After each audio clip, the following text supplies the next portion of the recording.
आप सबका स्वागत है। शायद आप में से बहुत कम लोगों को पता होगा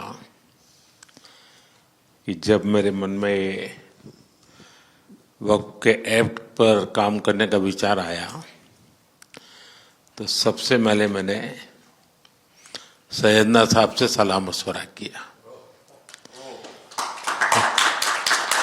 फिर उन्होंने आपको मेरे पास भेजा तो मैंने इनको 3 साल तक परेशान किया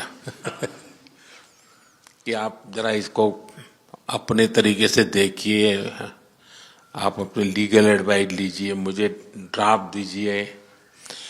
यानी आप कल्पना नहीं कर सकते इतना कंसल्टेशन में उन्होंने मेरा साथ दिया। आप में से जो भी जानकार लोग उनको बात कर करके ले आए और एक एक शब्द फुल स्टॉप कॉमा में क्या करना चाहिए यहाँ तक मुझे मदद मिली। ये बात मेरे लिए कोई नई नहीं थी, कैसे करना उसके लिए आपको शायद याद होगा जब आपके दादाजी सैयदना साहब, अब वो तो 1900 से तो एक बार मेरे घर पे आए थे तो फिर उसी में से बात निकली पाटन की।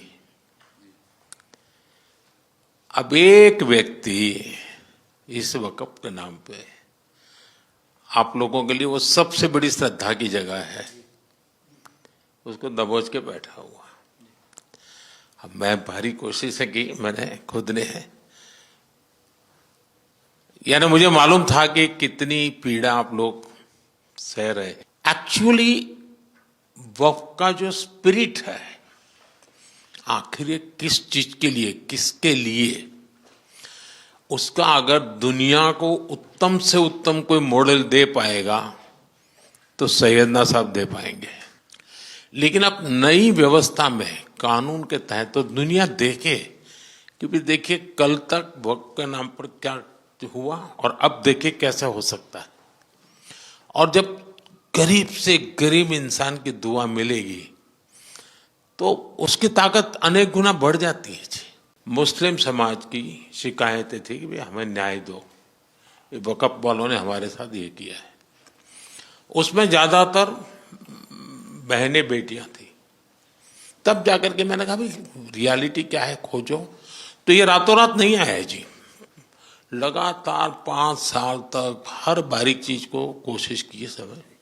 फिर उसमें से मुझे बहुत पहले बड़े सैयदना साहब से काफ़ी बातें मेरी होती थी तो मुझे मालूम था कि बोहरा समाज हो या शिया मुस्लिम हो, उन सब उनको तो और मुझे अहमदिया को और मुसीबतें हैं। मैंने कहा भाई इनको तो कोई अलग से प्रोटेक्ट करना पड़ेगा और उसमें से मैंने इस व्यवस्था को विकसित करने का प्रयास किया है। साहब वक्फ अमेंडमेंट बिल आप લઈને આવ્યા 75 વર્ષમાં પહેલી વાર આ કમ્યુનિટી બીજા મુસ્લિમ કમ્યુનિટીને કોઈએ સાંભળ્યું છે, કોઈએ एक्नॉलेज કર્યા છે। साहब मैं आपने एक वाक्य कहूं, भिंडी बाजार में हमारा एक प्रोजेक्ट चाले है। हमारे प्रोजेक्ट में एक जगह है भिंडी बाजार के अंदर जो हमने 2015 में खरीदी।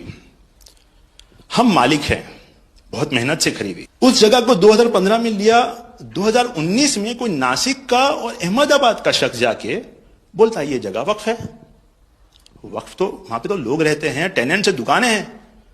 एक 700 स्क्वायर फीट जगह पे कोई नमाज पढ़ता होगा जो कम्युनिटी हॉल होता है। सब ये गवर्नमेंट ने एक्चुअली ये सारी चीजों पे वक्फ कर दिया है। वक्फ का मतलब अब रुक जाओ, ये नहीं चलेगा। बहुत ही महंगी जगह है और हमने बहुत मुश्किल से ली है। 2019 के अंदर कोई थर्ड पार्टी, इसका कोई लेना देना नहीं है, वो जाके ये जगह को वक्फ कर देता है। तो सर कानून में बदलाव तो लाना होगा। जैसे हम देखते आ रहे हैं कि गरीब महिलाएं हो, कम्युनिटी विमेन हो, ये अगर पैसा आवक हो रही है और कानून में बदलाव आ रहा है उसका फायदा कहीं ना कहीं पहुंचना चाहिए। तो ये सारे विजन जो गवर्नमेंट ने लिए हैं, दाऊदी बोहरा कम्युनिटी उसका बहुत सपोर्ट भी करती है और आपसे बहुत शुक्रगुजार हैं हम इस चीज के लिए कि आपने हमें एक्नॉलेज भी किया। हमने इसके अंदर एक्सक्लूजन मांगा है कि हमको इस वक्फ एक्ट के जुरिडिक्शन में नहीं रहना, and we want to be govern by a trust act और अ सेपरेट एक्ट। जैसे मुझे साहब ने गाइड किया है कि आपने गाइड किया है, आगे का 100 साल देख के कोई भी काम करना चाहिए। हम उसी राह के ऊपर इसकी कोशिश कर रहे हैं और मैं वापिस से बहुत बहुत धन्यवाद करता हूं आपका कि आपने ये बिल और ऐसे बहुत से कठिन बिल जो आते रहते हैं। बहुत बहुत धन्यवाद। मैं एक और चीज शाह साहब के द्वारा ये कहता हूं कि सैयदना साहब की उम्र अल्लाह ताला तार रोजे क़यामत दराज दराज करे।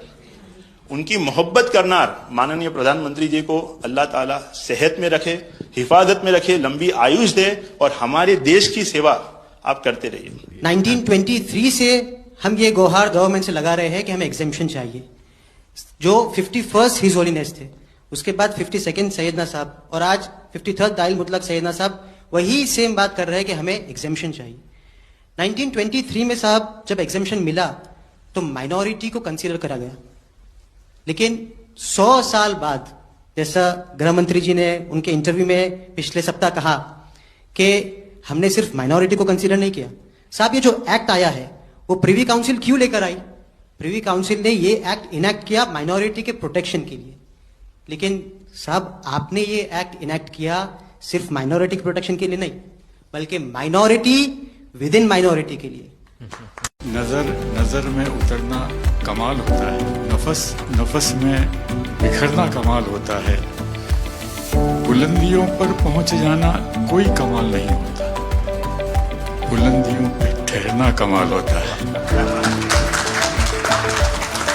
क्या दौलत है आपके लफ्जों में, ऐसी क्या दौलत है आपके लफ्जों में, आप जब भी बात करते हैं दिल खरीद लेते हैं। आपकी हम्बलनेस, आपकी ह्यूमिलिटी साहेब लाजवाब है। हमारा माइम केवाई છે સાહેબ જે નમા રબને ગમા। સાહેબ તમારા તો નામમાં જ નમો છે, નમો અમે સૌને ગમો।